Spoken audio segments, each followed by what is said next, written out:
इस लड़के की हिम्मत देखो, वो सीधा उस जगह पहुंच गया जहां गांव में सालों से जंग लगी एक लैंडमाइन दबी हुई थी। लेकिन जब बम फटा नहीं तो हमीद ने वहीं पड़ी एक लकड़ी उठाई और सीधा उस बम के फ्यूज में घुसा दी, पर कुछ नहीं हुआ। फिर भी न मानने वाला हमीद अब उसी बम को उखाड़ने लगा, लेकिन हुआ बस इतना कि लकड़ी टूट गई। अब भी उसे कोई डर नहीं लगा। फिर बैग से निकाल ली एक रस्सी और उसे लपेट दिया बम के पिछले हिस्से पर, मानो उसे जड़ से घुमाकर निकाल लेना चाहता हो। ये पागलपन नहीं था, उसके पास एक कारण था। उसे बम के अंदर के बारूद की जरूरत थी ताकि वो रॉकेट बना सके। रॉकेट फेस्टिवल में अगर पहला इनाम ना जीता तो उसका पूरा परिवार गांव से निकाल दिया जाता। जान पर खेलकर आधा दिन बम से लड़ने के बाद भी बम टस से मस न हुआ। हमीद थक हार कर जंगल से बाहर निकला, लेकिन तभी पीठ पीछे एक जोरदार धमाका हुआ। जंगल की मिट्टी आसमान में उड़ गई और एक विशाल मशरूम जैसा धुआं हवा में भर गया। शुक्र है हमीद बच गया, लेकिन डरने की बजाय वो उल्टा एक बाल्टी पानी लेकर गांव के पुराने शराबी पर उड़ेल देता है। क्यों? क्योंकि उसे पता चला था कि शराबी ने वियतनाम युद्ध लड़ा था और उसे बारूद बनाने की विधि पता होनी चाहिए। और मिला भी, बस चाहिए था चमगादड़ की बीट, थोड़ा सल्फर और कोयला। लेकिन असली कमाल की चीज थी नमक, और वो भी खाने वाला। रॉकेट फेस्टिवल के दिन हमीद ने सारे सामान तैयार कर लिए, लेकिन अनुपात का कोई अंदाजा नहीं था। तो उसने पहले छोटे रॉकेट से टेस्ट किया। एक फुस हुआ, दूसरा फटा, तीसरा जला, चौथा सीधा जमीन में घुसा। आखिर में हारकर उसने सारा सामान एक साथ डाल दिया और फिर एक पागलपन भरा दिमागी आइडिया, उसमें मिला दी एक बूंद अपनी आत्मा की बच्चों वाली पेशाब। नतीजा, कोई फटा, कोई अधबीच में ही फेल हुआ। सामने खड़ा हमीद का पिता, जो पहली बार प्रतियोगिता में हिस्सा ले रहा था, सब देखकर कांप गया। लेकिन अगला नंबर उसी का था। दादी ने रॉकेट का नाम भी रखा था, ऐसा कि भीड़ तालियां पीटने लगी। लेकिन जैसे ही पिता ने रॉकेट जलाया, सामने वाले प्रतियोगी का धमाका सुन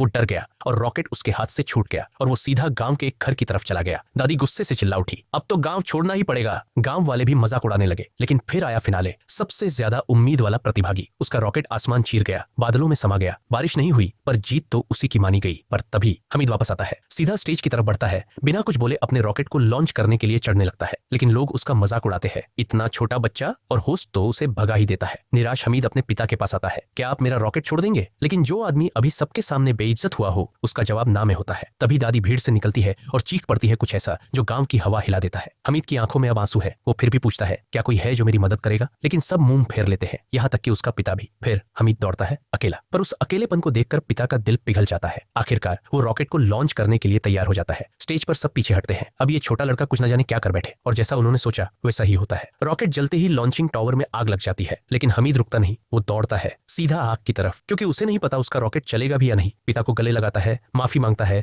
और कहता है, छोड़ो ना प्लीज। और फिर जैसे ही धुआं उठता है, रॉकेट आसमान फाड़ता है। बच्चे के बनाए रॉकेट ने वो कर दिखाया जो कोई ना कर पाया। अब फैसले का वक्त था। बड़ों की मीटिंग हो रही थी, किसे दे पहला इनाम। और तभी बादलों के पीछे से फूटते हैं रंग बिरंगे पटाखे। भीड़ शौक में, और फिर चमत्कार, गांव में बारिश होने लगती है। लोग चीख उठते हैं, बारिश बारिश आ गई। सब दौड़ पड़ते हैं हमीद और उसके पिता की तरफ। और आखिरकार उस छोटे से लड़के हमीद को गांव ने अपनाया। और हाँ, क्या आप चाहते हो अगली कहानी आपके नाम से हो? तो वीडियो को लाइक करो, सब्सक्राइब दबाओ और कमेंट में अपना नाम जरूर छोड़ो।